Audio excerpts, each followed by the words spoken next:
So I happened to Google how to respond to rude comments just to see what was out there and was really surprised at the number of recommendations on putting people in their place and kind of acting just as rude. So if you want to learn how to respond to rude comments without escalating the situation or feeling like a jackass yourself, then this is definitely the video for you.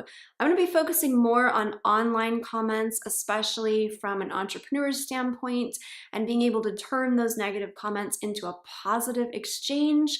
But these skills, these tools that I'm going to show you, they apply to any conflict. So grab a pen and some paper and let's dive in.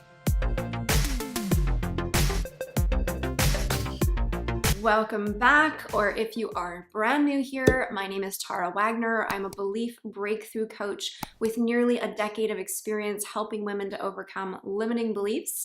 I specifically love helping female entrepreneurs to crush their goals, not their soul.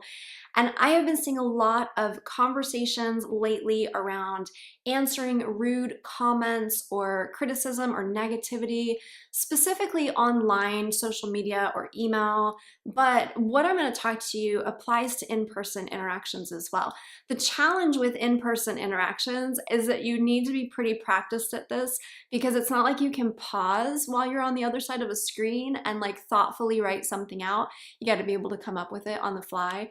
So if you do not feel quite confident enough for that yet, practice this in those online settings. You'll get the hang of it and you can start slowly integrating it into conflict in person as well. There are 4 different parts or steps to this process.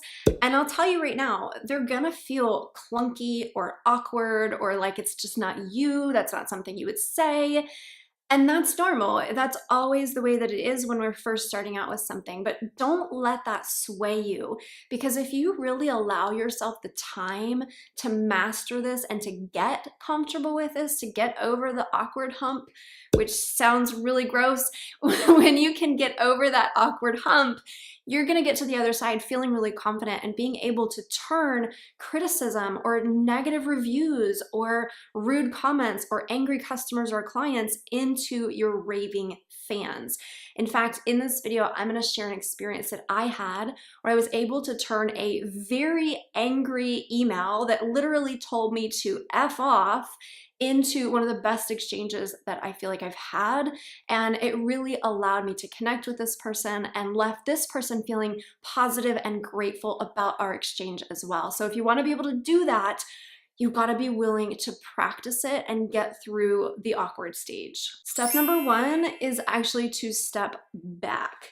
In other words, you never want to leave a comment if you're not in a cool state of mind. You never want to leave a comment with an emotional charge or some sort of personal agenda, like I'm going to tell them, I'm going to teach them a lesson. No, don't do that. That will only escalate the situation. Now, sometimes we need to step back for like a couple days because something might really hit us pretty hard. And if that's the case and you're worried about this comment maybe sitting out there online without a response to it, you can easily just drop a comment and say, I wanted to let you know that I received this and I'm gonna get back to you just as soon as I can. That's gonna allow them to know that you've seen it, you're acknowledging them, but you're not going to, get yourself into a situation where you say some stuff you don't wanna say. It's really important, by the way, that you write out that kind of statement ahead of time before you feel triggered so that it doesn't come off passive aggressive, so you're not trying to like slip in a little, slap in the face or something like that in there. You want to do this from a cool state of mind so you can make sure that it is very cool and calm. Allow yourself to get centered, cool yourself off, and then come back in the right state of mind to be able to approach them in a really healthy way. Drop me a comment below with "cool it" if you wish more people would do this online. The next step is to get really clear on the outcome that you're hoping to create in this situation. What's your goal here? Is your goal a happy customer? Is it clarity? Is it communication? Maybe it's happy onlookers, right? There's a lot of lurkers that are watching to see how we're responding. Maybe you even have a goal of like establishing some healthy boundaries because some serious boundaries were crossed with their comment.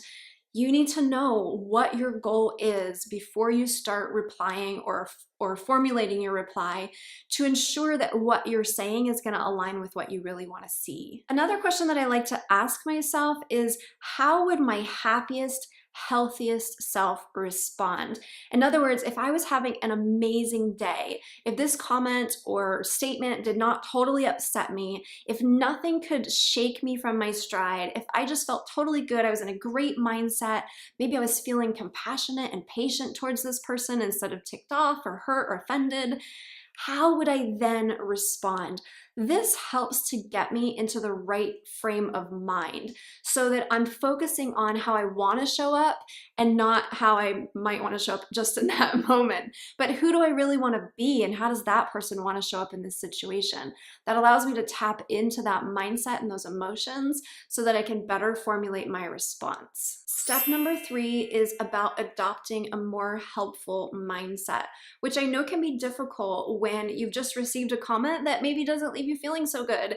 Sometimes we don't even want to adopt that mindset, but this is going to be important to allow you to really tap into where they are and respond with more compassion and in a way that doesn't escalate things. Remember that all human behavior, even rude, critical, negative comments, is stemming from our own emotions in an attempt to either express or gain some control over how we feel and to meet our deeper human needs. Now, it is not always a helpful attempt. In fact, most of us get it wrong most of the time, but we're all going to do the best we can according to the tools that we have access to in that moment. Knowing this, I adopt a mindset that this person is probably having a pretty shitty day. And I choose to treat them with compassion and understanding and patience because I've been there too. And I'm sure you probably have as well. Now, this does not mean that you're not right.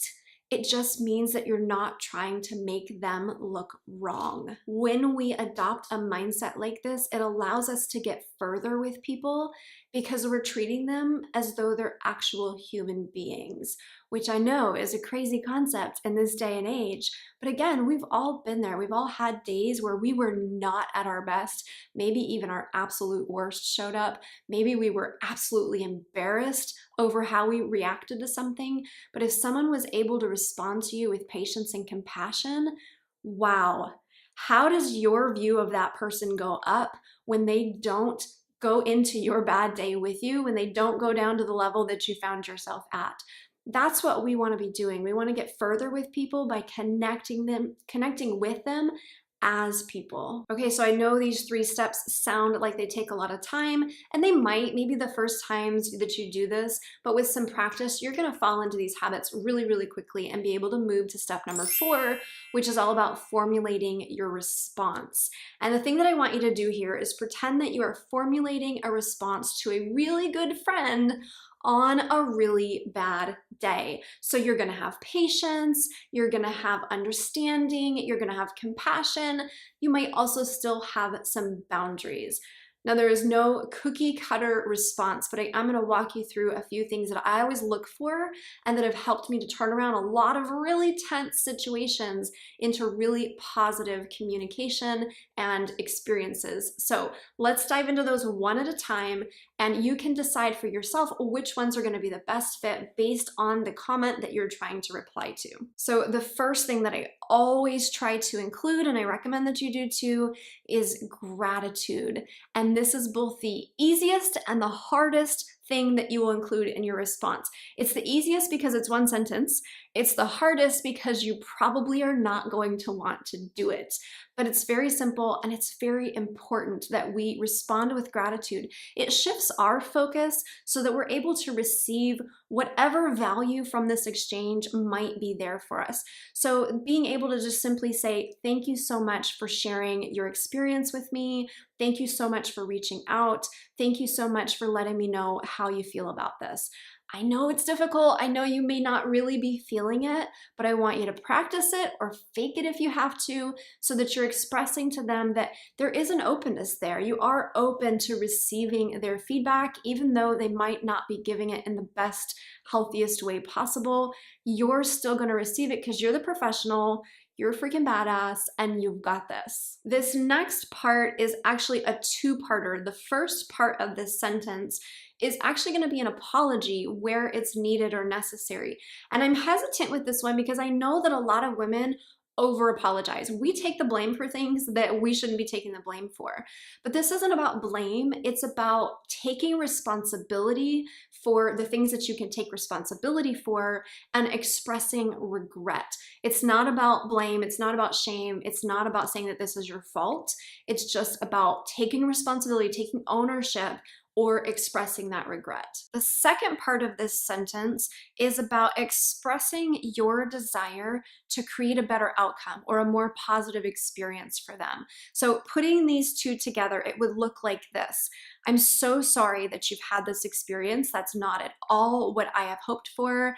And I really want to do what I can to turn this around for you. Or I really want to do what I can to make this better or to make this right. Now, again, choose your words wisely according to the situation, but try to include that apology and your desire to create a better outcome for them so that they feel heard and seen and they know that you are on their side. The next thing I do is to look to see if I have clarity around their needs, and if I don't, I'm going to ask for a very specific action to be taken in order to gain clarity on what they're most needing or wanting from this situation. I'm not going to promise that I'm going to be able to provide that, but I do want to know what would feel really good to them.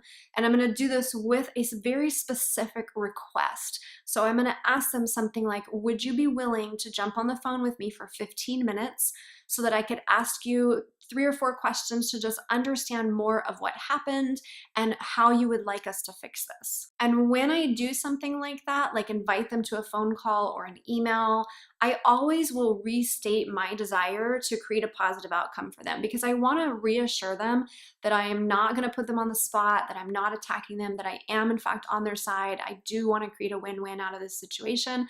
I want to make sure that they feel comfortable because let's face it, when we're upset about something as customers or clients, it's awkward to get on the phone or to really express ourselves fully. That's not something most of us have learned how to do comfortably.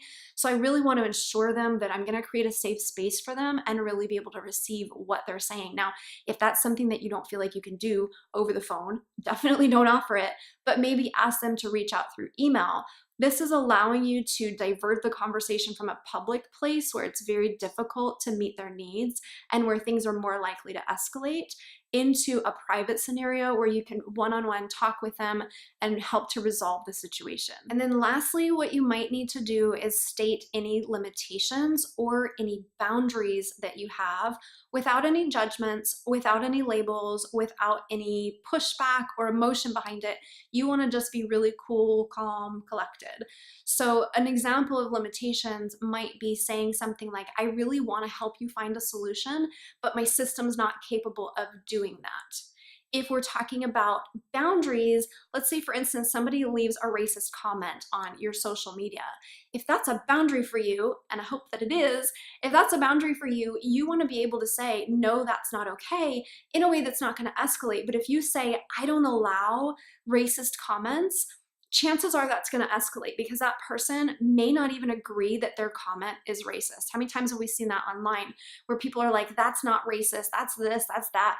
We don't want to get into an ideological argument with someone. We want to just, without labels, without judgment, nip in the bud what we do not allow.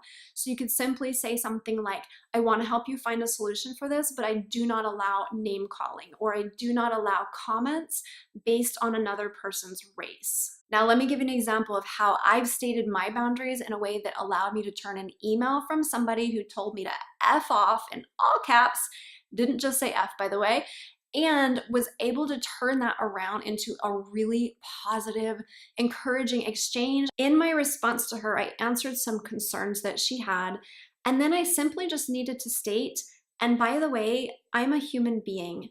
I totally understand if you're having a bad day. I get it. We've all been there, but I just want you to remember that there's a human being on the other side of the screen. I really hope that your day picks up. She responded back to me with, thank you so much for your response. You're right. I am having a terrible day. I just got this really bad news and I'm feeling pretty devastated. From there, we actually emailed back and forth, just offering support to her, answering some questions that she had on where she might be able to go to get support. And her last email was just a simple, "Thank you so much. This totally brightened my day." This is the power of being able to respond as our best self, assuming that other person also has a best self that they just maybe can't access in this moment. When we have compassion and understanding with healthy boundaries, taking responsibility for what we need to take responsibility for, doing our due diligence, answering questions, making those clear requests, but being a human being and not trying to put somebody in their place, this is the kind of thing that we can create. Drop me an amen if you feel like we need more of those types of interactions in the world, and drop me a hell yes if you're committed to being a part of that. Before we go, I want to answer the question of how do you respond to troll comments? My best piece of advice here is Q-tip. Quit taking it personally. Chances are it's just some kid on the other side of the screen being a troll, getting his kicks off of it. Sometimes the only thing you need to do is delete. Sometimes you need to have a sense of humor. Sometimes you might need to block them. Delete and block are totally adequate choices for certain situations, not for legitimate complaints or just rude people. But if it's just a straight up troll, just block and delete. There's no problem with that whatsoever. Now, if you notice, learning how to respond to rude comments requires a pretty strong mindset and a pretty stable emotional state for yourself. If you are putting yourself out there, if you are doing anything of value, you're gonna get pushback in one form or another. And that really means we get to develop not just thicker skin, we get to develop a stronger, healthier mindset. And if that's a struggle for you, I have a tool that could help. I have a process of belief breakthrough that teaches female entrepreneurs how to gain control of your emotions and how to overcome your limiting beliefs or your triggers that are influencing how you're showing up in these situations. I've put this process into a 15-minute training called Bottlenecks to Breakthroughs, and I'm offering it for free. It's going to teach you the overview and the steps of how to do this for yourself. You can grab that training in the link above my head or in the description below. As you're accessing that training, I would love for you to drop a comment letting us know your best tips on how to respond to rude comments, especially without escalating the situation and in a way that creates happy clients or customers or onlookers. What works for you, or what do you most want to try? After you've left that comment, head back up to the bottom of this video, hit that like button if you found it helpful. If you're a female entrepreneur, hit that subscribe button, or if you're already subscribed, share this with other female entrepreneurs that you think it might benefit. And then check out this next video on boundaries. Thank you so much for watching, and I will see you in the next one.